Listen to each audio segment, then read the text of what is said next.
Assalamu alaikum students. Today we will start our chapter number 8, A Young Country.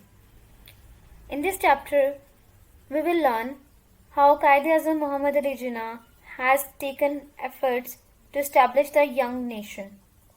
Also, the early problems faced by the newly state Pakistan and Pakistan's development from 1947 to 1999. When we talk about Jinnah's speeches before the partition, we will see that Jinnah has spoke to the Muslims to focus only on getting the separate nation.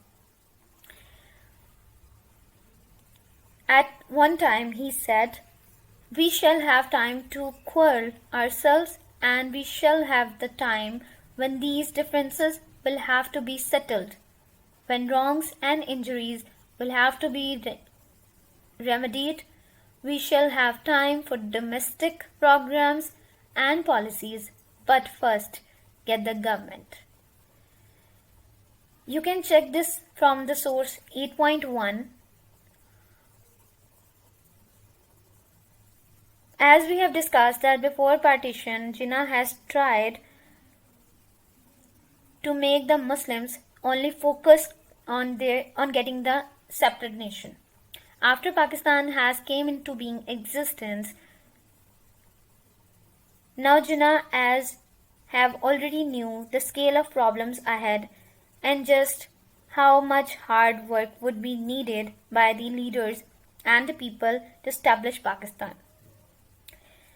On one occasion, Jinnah has also spoke with the government officials. You can go through this by source number 8.3. Please read it out. The problems faced by Pakistan were far greater than those facing India. As Pakistan came into being existence without any basic materials needed to form an independent country.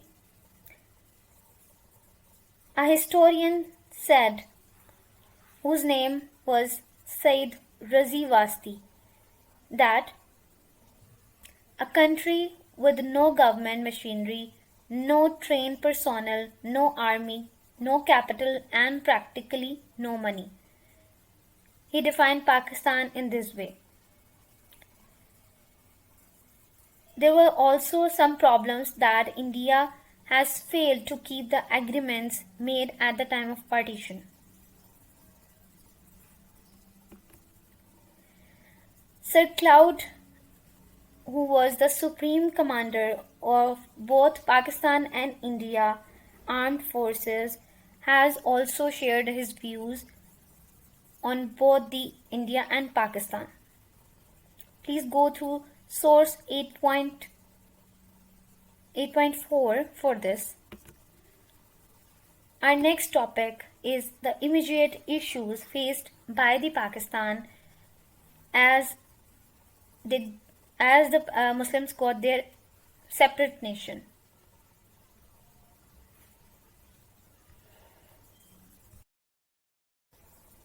As a newly established country, Pakistan had to face two problems.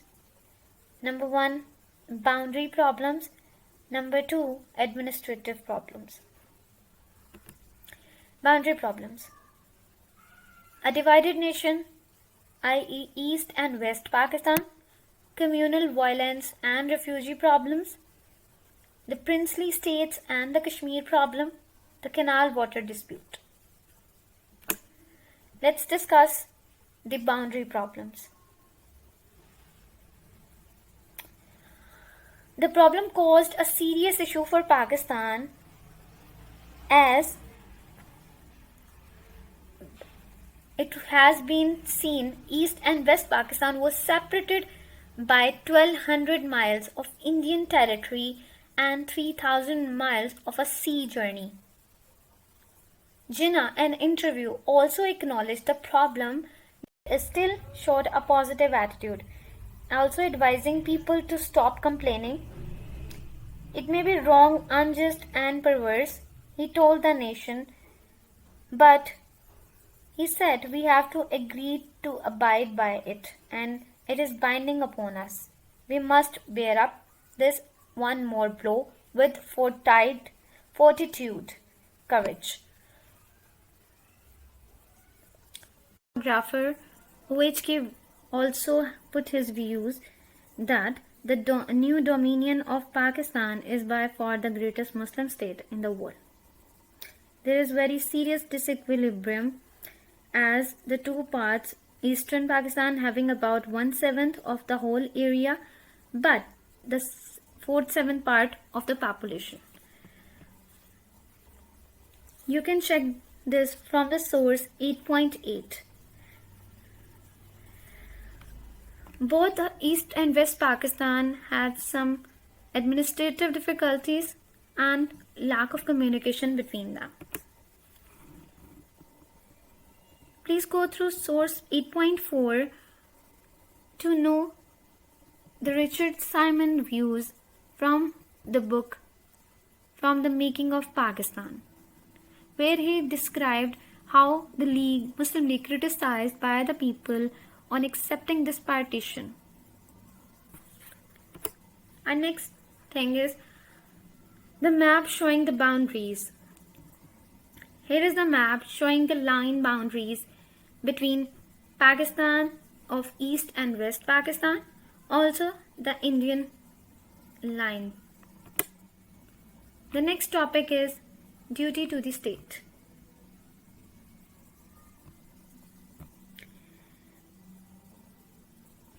Lack of common language was the main problem in East and West Pakistan, as the West Pakistan has the main language of Urdu, while the East Pakistan use Bengali. Jinnah always tried to keep them both parts united and encourage the Pakistani people to be united as a united nation. On an occasion of Islamia College, Peshawar, he expressed his views. Our duty to the state comes first, then our duty to our province, district, town, village, and lastly ourselves. He also addressed to the Constituent Assembly of in 1947, where he described as if people of Pakistan worked in a cooperation, forget the past, and they will bound to success. They need to change the past and work together, a spirit that every one of you, no matter to what community they belong, what religion and what past they had, either what color, caste or creed they do have. Please go through source 8.10 for this thing. A member of Constituent Assembly also spoke on 1951 that Pakistan is a unique country having two wings, differ in all matters like religion, a section of people in East Pakistan, and have achieved independence by a common struggle. All factors like language, tradition, culture, customs, dietary habits, the calendar and standard time practically different. Our next topic is communal violence and refugees problem.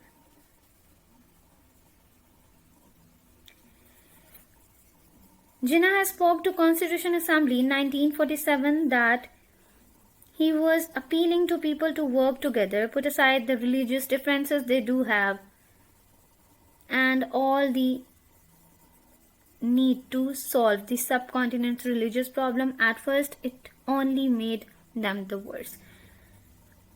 As on March 1947, when the word got out that partition was likely, people of different religion began to fight and kill each other in communal violence.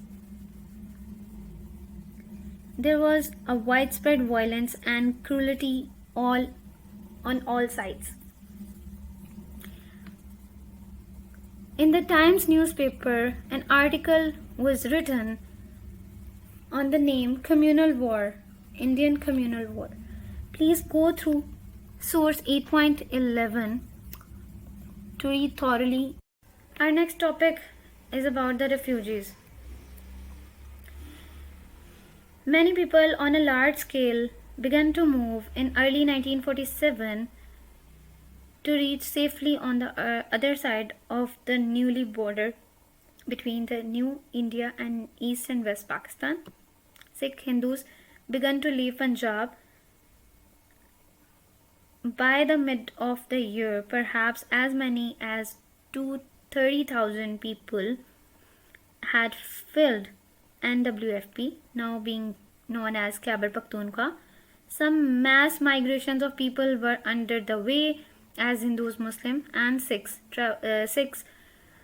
travel by plane, car, train, or either on foot across the borders created by the boundary commissions. The movement are thought to have been the largest in history. In 1947, the British Times newspaper reported a line of Muslim refugees 20 miles long traveling, mostly on foot, towards Pakistan. In all, about 5.5 million Muslims crossed the border into West Pakistan during this 4-month partition period. About 3.5 million Hindus and Sikhs crossed the other way. A historical review by Zarina Salamat, who has shared her thoughts about this refugees, can be also seen. Please go through source 8.4. Our next topic is dealing with the refugees. There was an urgent need to deal with the refugees as Pakistan did not have enough sources, accommodations, and food. Inadequate sanitation also created a situation where Qaidism called it grave emergency. In this situation, following steps have been taken. The Ministry of Refugees and Rehabilitation was set up. Massive camps were built in West Punjab. Also built refugees relief fund. Muslim women nursed the wounded and sick people. Aid from British and American agencies in the form of supplies. Agreement between the India and Pakistan freed passage of refugees across the border. Next topic is the princely states and Kashmir problem.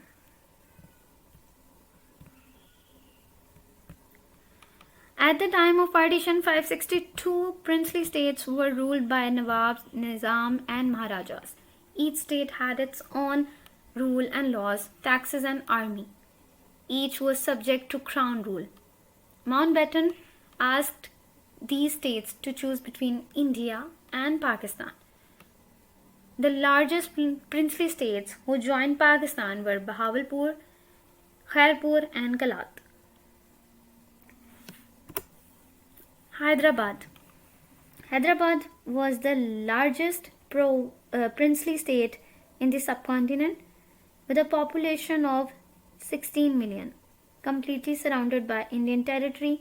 The Nizam, a Muslim ruler who was the richest man in 1937 with US dollars 1.4 billion, tried to remain independent. But Indian government put a pressure on him, and in August 1948 they attacked the Hyderabad and invaded it. In 4 days, Hyderabad was a part of India. Junagarh. The population of Junagarh was a small coastal state 300 miles southeast of Karachi. it was all mostly Hindu. However, the Nawab was Muslim, the ruler, and despite of the fact that the state was so far then of Pakistan, he wanted to be part of Pakistan. But Indian government sent troops to surround the state. The Nawab and his family made an escape to Karachi, that they want to be a part of India. Kashmir. Kashmir is still the most conflicted issue between India and Pakistan.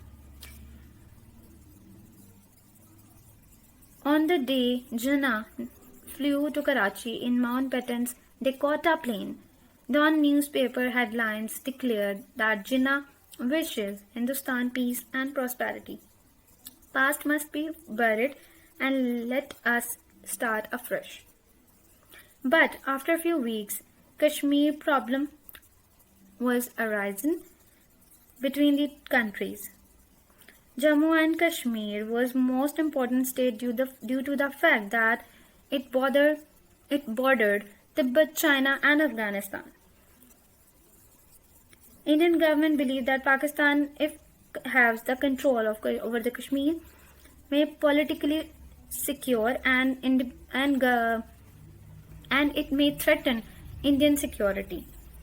Its almost 78% population is Muslim and ruled by a Hindu Maharaja who did not want to join either Pakistan or India. Before partition, Mountbatten had urged the Maharaja to hold a referendum to see what the people want to do. The Maharaja disliked Nehru but feared that, being Hindu, he would lose power if sided with Pakistan. In 1947, he began a campaign to get Muslims out of Kashmir.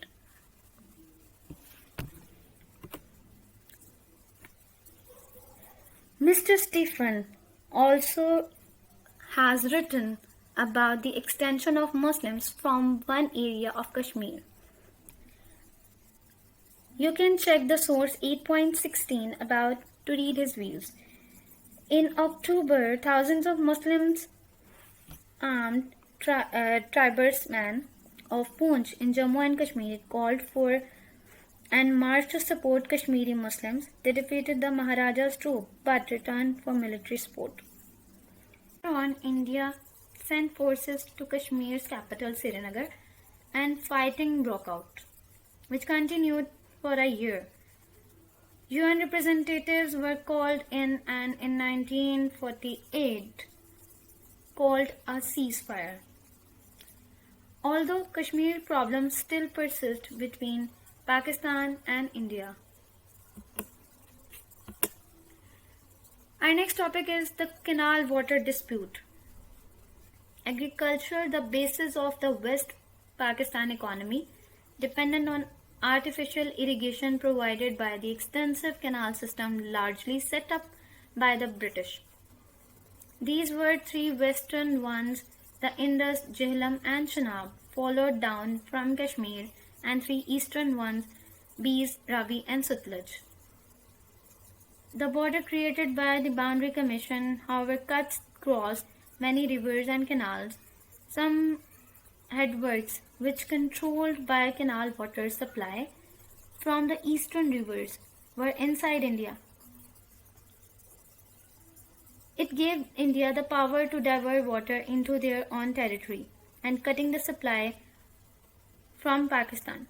India insisted that it would not interfere with supply and at first kept its word. But in March 1948, the Arbitral Tribunal, through which India and Pakistan had agreed on the water supply arrangements, finished its work. Here is a map showing the important headworks at the time of partition. Please go through source 8.18 to read it thoroughly. All the canal water channels. Chaudhry Muhammad Ali has also described the issue in his book From the Emergence of Pakistan. You can go through source 8.17 for this thing. The next problem Pakistan had faced was the administrative problem. When the subcontinent was split, so the assets of British India had to be split between two newly made countries, Pakistan and India, according to their size of population. It was agreed that out of 4 billion, which was in the reserve banks of subcontinent, 750 million was given to Pakistan. India has given 2 million rupees at the start, but after this Kashmir issue was arisen, so Indian has back off his agreement. But on Gandhi's action, India had also paid 500 million rupees. From 750 million, 50 million still not get paid. From the Making of Pakistan by Richard Simon, he explained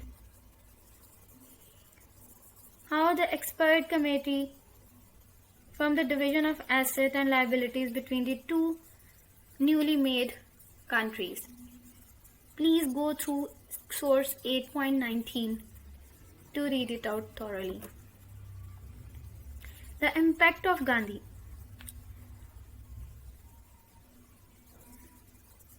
Despite of the fact that Gandhi was not in favor of this partition, he started tries to bring peace between the two states after partition. He expressed his support to Pakistan and also fasted for the problems that the Muslims of India had faced. Gandhi, as on the age 77, also visited Muslim areas that had been badly affected by rioting. He walked among the people and tried to calm down the situation.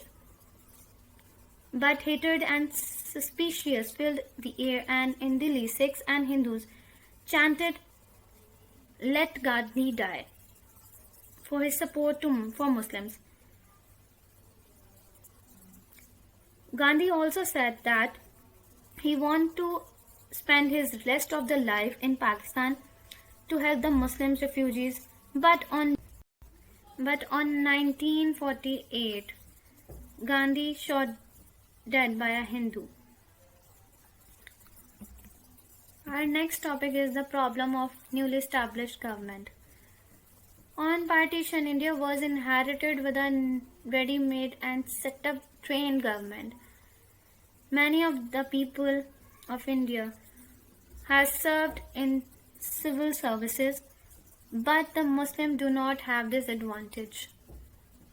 The new India was well equipped with the staff possessing experience.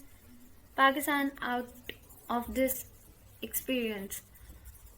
The formative phase by Khalid bin Waleed, in which he wrote, "It was clear that Pakistan started with vastly more difficult problems than the India, as India has a fully fledged central government, all the elaborated apparatus Pakistan do not have, neither proper equipment nor trained personnel." Also reported that some of its ministers had wooden boxes as their tables and practically no filling system. Special trains carrying essential files and records from Delhi to Karachi had either been burned or detailed.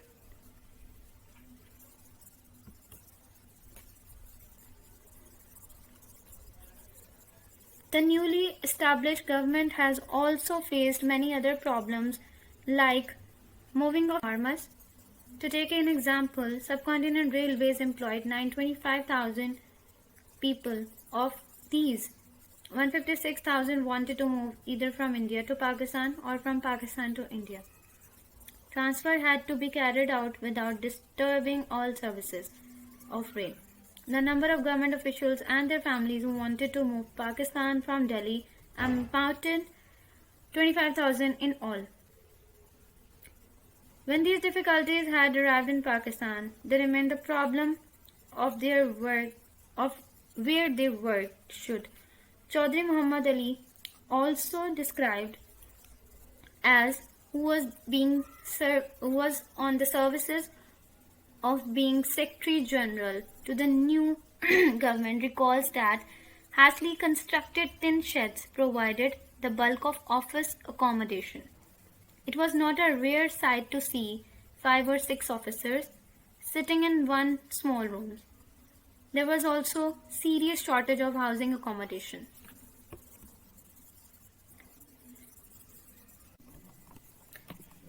From the emergence of Pakistan by Chaudhry Muhammad Ali, he also described that 3 out of 4 provincial governors were British and commanders-in-chief of army and air force were also British, and not to speak of a large number of the civil and military British officials whom Pakistan would have to employ for want of experienced administrators and military officials.